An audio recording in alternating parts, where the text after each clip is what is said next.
بڑھیا ہمیشہ غلاظت پھینکا کرتی تھی. رسول تھے, عام کوئی شخصیت تو تھی نہیں. اگر ارادہ کر لیتے تو بڑھیا کی اوقات کیا تھی؟ وہیں پر نیست و نابود ہو جاتی, ختم ہو جاتی. لیکن اس کا وجود ختم ہوتا, کیا دین پھیلتا؟ کیا دین کا میسج پیغام جاتا؟ نہ جاتا. رسول نے کہا غلاظت پھینکتی ہے پھینک. رسول نے اف تک نہ کیا. لیکن جب بیمار ہوئی, عیادت کو پہنچ گئے, کہا اب بدلہ لینے کے لیے آئے ہو؟ جب بیمار ہوں کہا نانا بدلہ لینے کے لیے نہیں آیا ہوں, تیری عیادت کے لیے آیا ہوں. جیسے یہ جملہ سنا بڑھیا نے کہا لائیے اپنے ہاتھوں کو, میں اسلام قبول کروں اگر اسلام ایسا دین ہے کہ اپنے دشمنوں کے ساتھ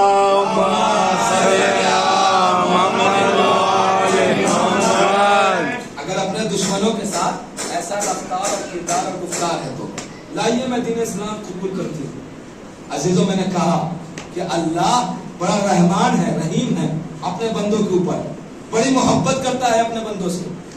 اور شاید یہی وجہ ہے کہ جب وہ کوئی ایک نیک کام کو انجام دیتا ہے, قرآن کی آیت بسم اللہ الرحمن الرحیم من جاء بالحسنہ فلو عشر امثالہا, اللہ کہہ رہا ہے قرآن کریم میں کہ دیکھو میں تم سے کتنی زیادہ محبت کرتا ہوں, اگر تم ایک نیکی کرتے ہو, من جاء بالحسنہ فلو عشر امثالہا, اگر تم کوئی ایک نیکی کرتے ہو تو میں تمہارے نامہ اعمال میں اس ایک نیکی جیسا 10 نیکیوں کا ثواب درج کر دیتا ہے.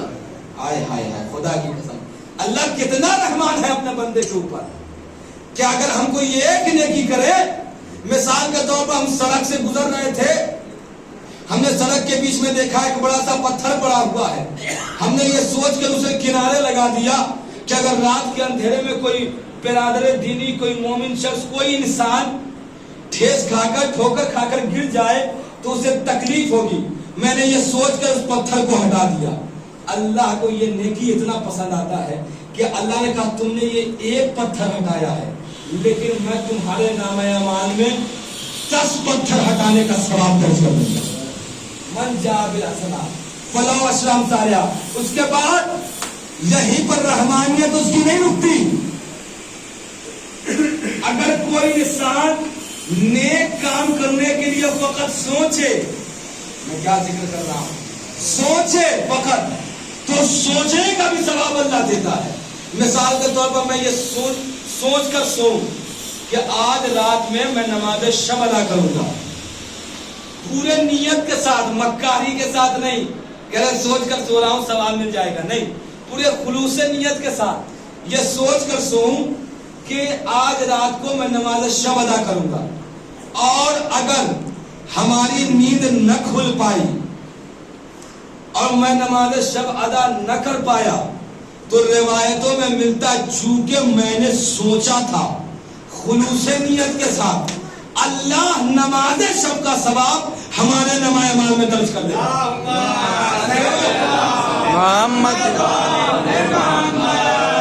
کیوں؟ اس لیے کیونکہ تم نے نیک کام کو سوچا. ویسے ہی اگر ہونا تو یہ چاہیے تھا کہ جیسے ہم یہ سوچ رہے ہیں نیک کام کرنے کے لیے, اگر ویسے کوئی غلط, کوئی گناہ کرنے کے لیے سوچے, روایت میں ملتا ہے نہیں, اگر آپ نے کوئی گناہ کرنے کے لیے سوچا تو جیسے یہاں اچھے کام کرنے کے سوچنے پر ثواب ہے, ویسے وہاں گناہ کرنے کا سوچنے پر عذاب نہیں ملے گا. یہاں اگر سوچا جائے تو ثواب ہے, لیکن وہاں کر لینے کے بعد عذاب دیا جائے گا. دیکھیں اللہ کتنا رحمان ہے اپنے بندے کو. ایک درود ہے محمد والے اللہم صلی علی محمد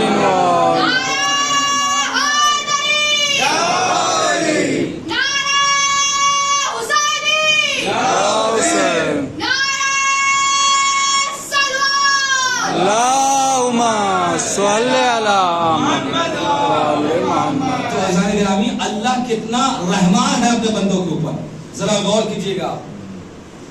اچھا اتنا بڑا رحمان, ڈیجیٹل زمانہ ہے, ذرا یہ بتائیے انصاف سے کہ اگر کل رات کو ہم کوئی گناہ کریں اور اگر اللہ پیشانی پر لکھ دیتا تو یہ جو ہم مومن بنے پھر رہے ہیں، کیا کوئی ہمارے قریب بھی آتا؟ اگر اللہ ہم گناہ کرتے ہی، یہ ڈیجیٹل زمانہ ہے، لکھ کر آ جاتا ہے یہاں پر کہ کل رات میں اس نے یہ گناہ کیا، یہ غلطی کی ہے، تو یہ جبر ہوتا، یہ زبردستی ہوتی، یہ خوف ہوتا کہ یہ لکھ کر آ جائے گا، اس لیے ہم خوف کے ڈر سے عبادت کرتے. لیکن اللہ نے ہمیں اختیار دیا، اختیار کے ساتھ ہم اگر کوئی انجام کام کریں، کوئی فعل انجام دے اختیار کے ساتھ. اللہ اتنا بڑا رحمان، ہم اگر کوئی خطا، کوئی گناہ، کوئی غلطی کرتے ہیں، اللہ چاہتا تو پیشانی پر لکھ دیتا، لیکن اس نے لکھا نہیں. یا صرف تم جانتے ہو یا میں جانتا ہوں. جناب موسیٰ کا زمانہ ہے، ایک شخص، جناب موسیٰ کی قوم آنے کے بعد شکایت کرتی ہے کہ بہت دن سے بارش نہیں ہوئی ہے، اگر اب بارش نہیں ہوئی تو قحط سالی ہو جائے گا. یا نبی اللہ دعا کر دیجئے بارش کے لیے، آپ کا سنا ہوا واقعہ ہوگا، بارش کے لیے دعا کر دیجئے. جناب موسیٰ نے کہا کل فلاں مقام پر آنا. تمام کے تمام لوگ آ گئے. جناب موسیٰ آگے بڑھے، بڑھنے کے بعد سے اللہ سے دعا کی، معبود میری قوم کو شکایت ہے بارش نہ ہونے کی، بارش کرا دے. اب حضرت قدرت آئی، موسیٰ جاؤ. جانے کے بعد سے اپنے قوم والے کو کہہ دو کہ تمہارے قوم میں ایک گنہگار شخص ہے، جب تک وہ توبہ نہیں کرے گا، جب تک وہ اپنے غلطیوں کی معافی نہیں مانگے گا، بارش نہیں ہوگی. جناب موسیٰ پلٹے، آئے اپنے قوم والوں کے پاس. آنے کے بعد کہا اللہ نے کہا ہے کہ ہمارے قوم میں، ہمارے درمیان میں ایک گنہگار شخص ہے، جب تک وہ توبہ نہیں کرے گا، جب تک وہ گناہ کی معافی نہیں مانگے گا، اللہ بارش نہیں کرے گا، اللہ بارش نہیں کرے گا. اسی قوم میں، اسی قبیلے میں گنہگار شخص تھا. اس نے اپنے من ہی من میں ارادہ کیا، اگر میں جاؤں، جانے کے بعد کہوں کہ میں وہ شخص ہوں کہ میری وجہ سے بارش نہیں ہو رہی ہے، تو معاشرے میں میرا عزت کیا رہے گا، سماج میں میری عزت کیا رہے گی، میری وقت کیا رہے گی، میری عزت کیا رہے گی. اس نے دل ہی دل میں توبہ کیا. اللہ نے توبہ کو قبول کیا.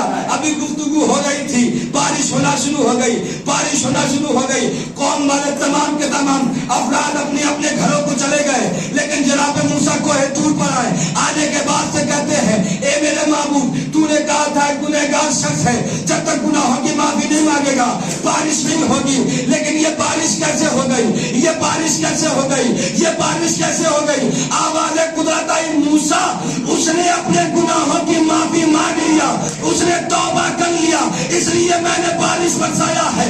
موسیٰ نے کہا معبود جب اس نے توبہ کر لیا، نام بتا دے کون تھا، نام بتا دے کون تھا، نام بتا دے کون تھا. آواز قدرت آئی، موسیٰ جب وہ میرا گنہگار بندہ تھا تب تو میں نے نام نہ بتایا، اب تو وہ میرا خاص بندہ ہے. سبحان اللہ. صلوات پڑھے صلی اللہ محمد و آل محمد. جب وہ میرا گنہگار بندہ تھا تب تو میں نے اس کا نام نہ بتایا، اب تو وہ میرا خاص بندہ ہے، اب میں اس کا نام کیسے بتا دوں. عزیزو، وَمَا خَلَقْتُ الْجِنَّ وَالْإِنسَ إِلَّا لِيَعْبُدُونِ، میں نے نہیں خلق کیا جنوں اس کو سوائے اس کے کہ وہ ہماری عبادت کرے. یعنی مقصد خلقت انسان ہے عبادت. اگر انسان دنیا میں پیدا ہوا ہے تو وہ عبادت کرے، فتنہ نہ پھیلائے، فساد نہ برپا کرے، کسی کو حقارت کے نگاہ سے نہ دیکھے، کیونکہ اللہ کو یہ عمل بالکل پسند نہیں ہے. ہم تو دور کی بات، اللہ نے ایک نبی کو بھی سمجھا دیا، اور انسان دور کی بات، جانور کو بھی حقارت کی نگاہ سے نہ دیکھو. یہی جناب موسیٰ ایک دن کوہ طور پر اللہ سے گفتگو ہو رہی ہے. درمیان گفتگو میں اللہ نے کہا موسیٰ جاؤ. جانے کے بعد سے آج کوئی میرے حقیر مخلوق کو، خلق کردہ حقیر چیز کو لے کر چلے آؤ. کون کہہ رہا ہے؟ اللہ کہہ رہا ہے. کس سے کہہ رہا ہے؟ ایک نبی سے کہہ رہا ہے کہ جاؤ تلاش کرو پوری دنیا میں اور میرے کوئی حقیر چیز کو اٹھا کر لے کر چلے آؤ. جناب موسیٰ آئے، شہر میں گئے،